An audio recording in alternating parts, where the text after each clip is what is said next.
This device here may look like a smartphone, and it's very close in size to a smartphone, but it is not. This is actually the Carpod GO Mini, and it is a smart screen wireless CarPlay, wireless Android Auto unit that is designed for older cars that don't have the room to be able to put a big screen thing. Like, not that this is big, this is pretty old, this is in a 20-year-old Sequoia. But you can add this screen to older cars that don't have any smart capabilities, and you can use this to keep from running afoul of the law in your state. In a lot of states, it is not legal to use your phone, to have it handheld, or even now in some states, you can't even have it up on your dash and be using it. So this is a nice solution because it is not a phone, but it'll connect wirelessly to your phone and allow you to use all of the wireless CarPlay features that you would expect from a smart screen. So let's go ahead and fire it up. I have been driving around with it, and it has worked really nicely. As a matter of fact, we drove with this up to Riverside, so a good couple-hour drive one way, another couple hours the other. And as you see, it takes about 30 seconds to fire up, but once it is up and running, you've got all the apps that you would love to use from a smart screen device. I use Waze for navigation. You can also control your music through this, so control your phone calls. Of course, because this does not have any audio built into it, it is going to rely completely upon your either a Bluetooth connection to your stereo. So like we have an older stereo that does do Bluetooth to our device, so I can hit that and it should come up and allow me to play stuff. Let's see if this is gonna cooperate with me today.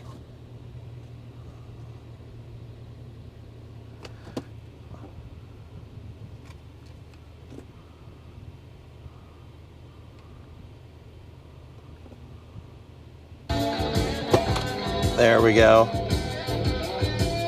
Now I'm going to pause that because I don't want to run afoul of any sort of copyright issues. But so this is a good thing. It works. Gosh, it's got a very strong mount. It has a MagSafe type mount on the back of it, which if you have one of these MagSafe things, you can mount it securely to your dash and it'll stay nicely in place. I will note that because it is not a phone, it does not have a battery built into it, so it won't actually get powered by one of these powered devices here. Like I've got the powered MagSafe, and it will work nicely to hold this Carpod GO Mini, but it won't actually power it. You still have to run a USB-C to it in order for it to have power, but it is nice and bright. We're going to take a drive with it, and I will just show you it works exactly as you would expect it to work. It's nice and bright, easy to view, secure mounting. It's a thumbs up, but let me walk you through it. Just like you would expect out of any wireless CarPlay or Android device, it tracks really well. The screen is nice and bright. It is super lightweight, like I showed you. It's about the size of a cell phone. Or there are cell phones that are bigger than that.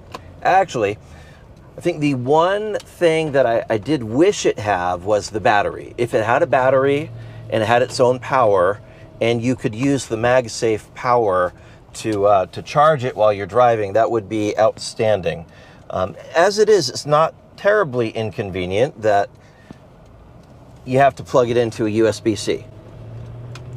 But it is nice and bright, does what we need it to do. The touchscreen is very responsive.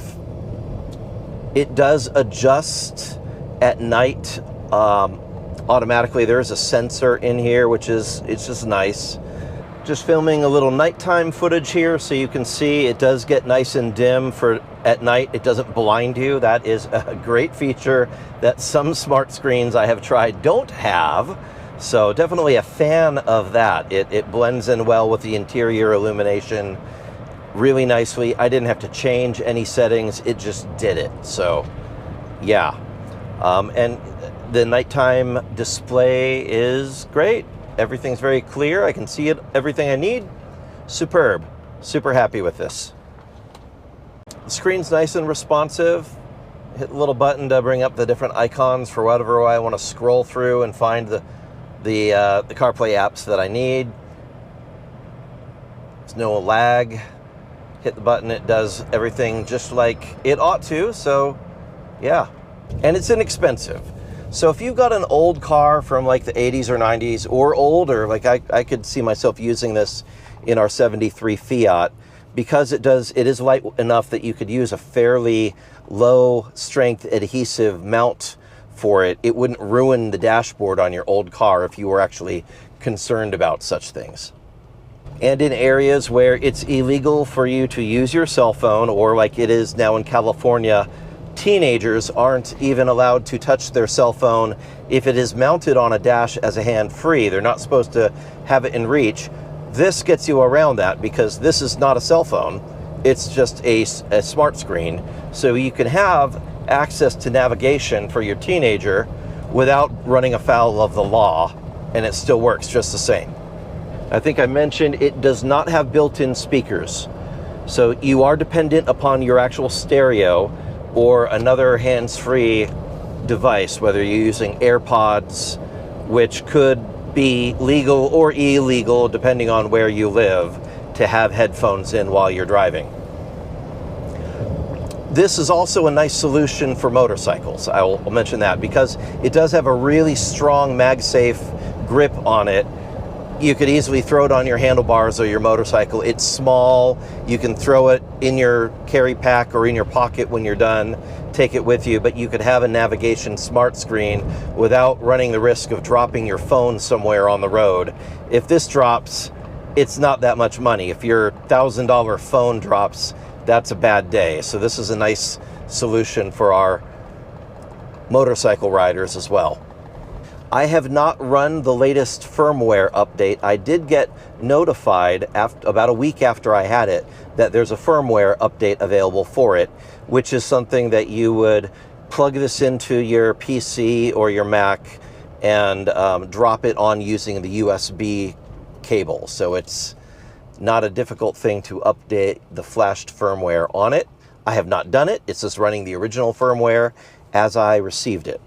But even with the original firmware, it's running great. I'm very happy with it. And as I mentioned, we did a 2-hour road trip one way, 2-hour back the other way, using this for navigation, and it was superb. One potential error, and we're gonna explore it. I don't know if this will actually do it, but I have seen some smart screens driving through certain areas where there's a high amount of electromagnetic interference from either a power substation or like when I'm driving over the bridge into Coronado, there is a toll station that's got some sort of sensor equipment going on, and it'll actually interrupt the signal between my smart screen and my phone on one of my other vehicles. It's only one of my vehicles that does this. So we're gonna test this and see if it does that when we get to Coronado. We're gonna do that right now. 5 minutes later. All right, we're gonna see if it does experience the interference going through this bridge toll plaza thing here.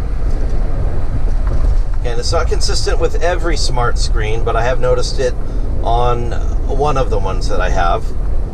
So usually right as I'm coming through about here, it'll get some interference and it'll get a dropout. And let's see. Ah, no dropout. Okay, cool. That's a good thing. Something I also forgot to mention, it does have a connection port for a backup camera. So if you want to add a backup camera to this, you can do that. It uses that standard 2.5 millimeter plug. It looks like a stereo plug. So between that and the USB-C connection, that's really all there is to this. There is an SD port in here as well, which actually now I'm wondering about that. I wonder if I could use the SD port to do the firmware update rather than a USB. Doesn't really matter one way or the other, but anyway, this is a solid little thing. So if you've got an old car and no smart screen capability, It is just shy of 7 inches. 6.99 is what they advertised it as, with 1000 nit brightness. I've been driving around with it. Approved. It works flawlessly. It's perfect. Exactly what you need for a non-smart car to have a smart screen. So I will, of course, leave a link in the description where you can find this. And let me know in the comments what you installed it on. So I know I'm going to be throwing this onto my 73 Fiat Spider, which has got no technology in it whatsoever. So it'll be nice to have the heads-up display for tootling around in that. But it definitely worked great here in our Sequoia, where I've got a nice radio, but it doesn't have wireless CarPlay. And then this right there does a treat of working great. So thumbs up from Cliff Jumper. Thanks for tuning in. Make sure you hit a like, maybe even subscribe to the channel before you head out, and I'll see you next time. God bless. Bye-bye. And on that terrible disappointment, it's time to say goodbye. We'll be back.